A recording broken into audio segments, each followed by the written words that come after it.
Hey there guys, I'm Renee. I am the owner and artist behind Chicly Reclaimed Decor, and welcome back to another tutorial.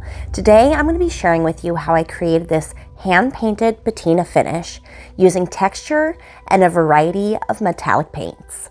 So if that is something you're interested in learning, stick around because that is what I will be going over today. I'm going to be using Crust Texture by Handpaint for this project, and I will make sure to put a list of the products that I'm using here and where they can be found down in the description, just in case I inspire you to pick up a paintbrush and do a little creating of your very own. So I'm going to be stipling or dabbing this crust texture onto the surface, and this is an acrylic plaster that has natural minerals, giving it a gritty type look and feel. I also have used Homax sand texture in the past to create this same look, and this will give you similar results. The Homax product, it is a texture additive, meaning you just simply add it to your paint. I got mine at Ace, but I have seen it available on Amazon. So as you can see, to begin to create this patina style look, I began by laying down this product in a quote-unquote vein-like pattern that sprawls across the top of this surface. I'm trying to mimic the look of algae or vines. Also, much like in marble, these lines are not going to run parallel, but rather at an angle, more specifically diagonally. And most importantly, they're not going to be straight, so as to give it that organic look and feel. I'm also using a brush to dab this texture onto the surface, heavier in some areas and lighter on others. And I definitely recommend looking up some reference photos before you begin. Here are some examples of some ideas that help to give me some inspiration, as well as provide a visual reference for this design as I went along. Here I'm using a wood tool that has a straight edge to add quite a bit of this texture to the corners on this surface before continuing to dab it in place with my brush. Other than making sure that these lines are sporadic and at an angle, there really is no rhyme or reason to how I'm laying on this texture. Just use your own visual picture reference and artistic discretion for this part of the process. Thanks so much for watching up to this point, guys, and I hope you're enjoying the content. If you're new to my channel and if you're interested in more DIY tutorials, please don't forget to like, comment, subscribe, and hit that notification bell so you can be notified when I upload new tutorials.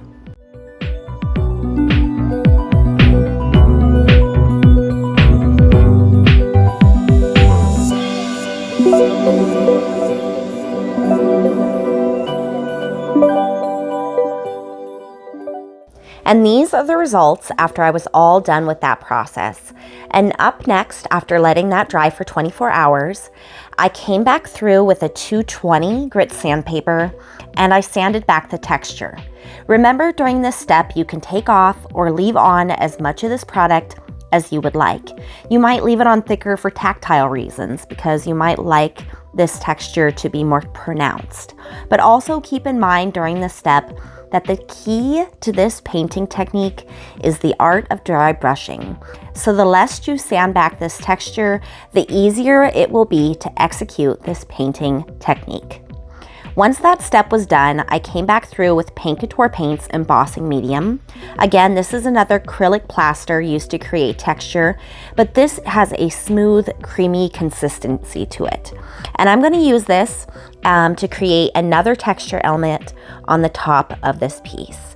And again, I'm going to be dabbing this on, but I'm not going to be adding it quite as thick as before because I'm not going to be coming back to sand it off later. I am stipling this product in the areas where there is no crust, and it's easy to spot because it's the areas where the wood underneath is showing through. And again, I'm going to be doing this over the entire surface.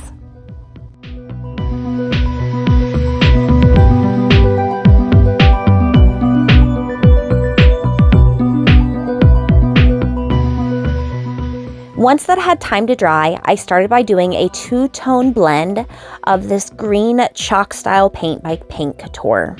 I simply added the two colors onto the surface in random areas. Then I gave it a spritz with a misting bottle full of water. and I began dabbing to blend the two colors together with a painter's sponge. Again, this blend does not need to be perfect.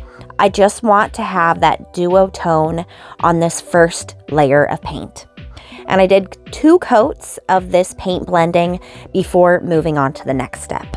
For the next sequence, I'm going to be dry brushing a variety of colors over the top of the surface to create layers of color and dimension.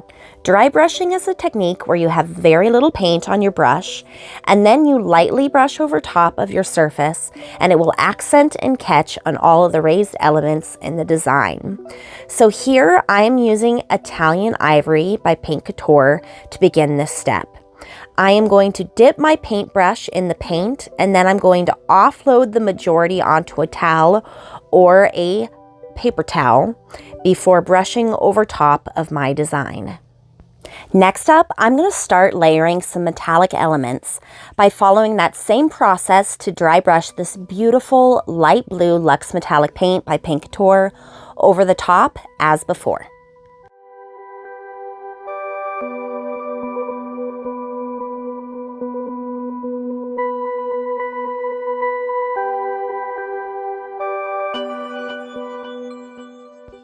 Next up in the layering sequence, I'm going to be using this turquoise metallic color. This is Gemstone by Paint Couture Paint, and I'm going to be concentrating on dry brushing this color over the areas where we added the crust texture earlier on.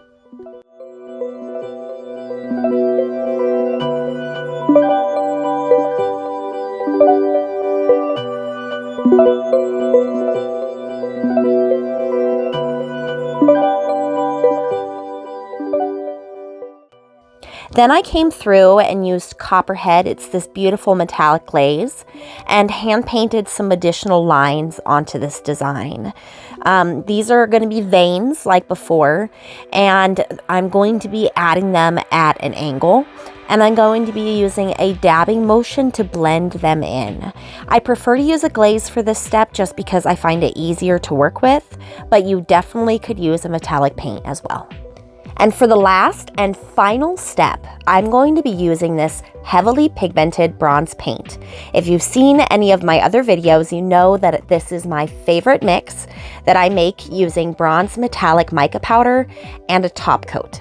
And again, I'm going to be dry brushing this color directly over the areas where we added the crust texture earlier on.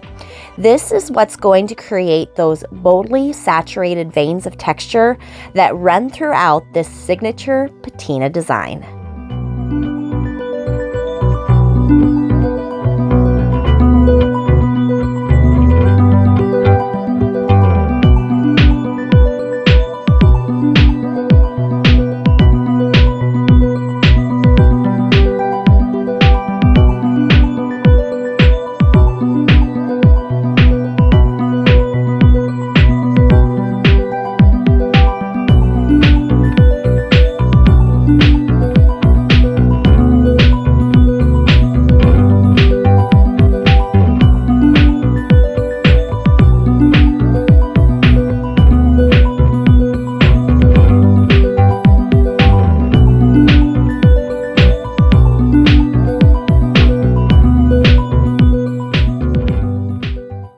And here is an up-close look at the texturized patina finish that we created using a variety of textures, metallic paints, and more. I hope you guys enjoyed this tutorial, and thanks so much for watching. And please don't forget to like, comment, subscribe, and hit that notification bell so you can be notified when I upload new tutorials. And again, I'm Renee, the owner and artist behind Chicly Reclaimed Decor, and I hope I've inspired you to pick up a paintbrush and do a little creating of your very own.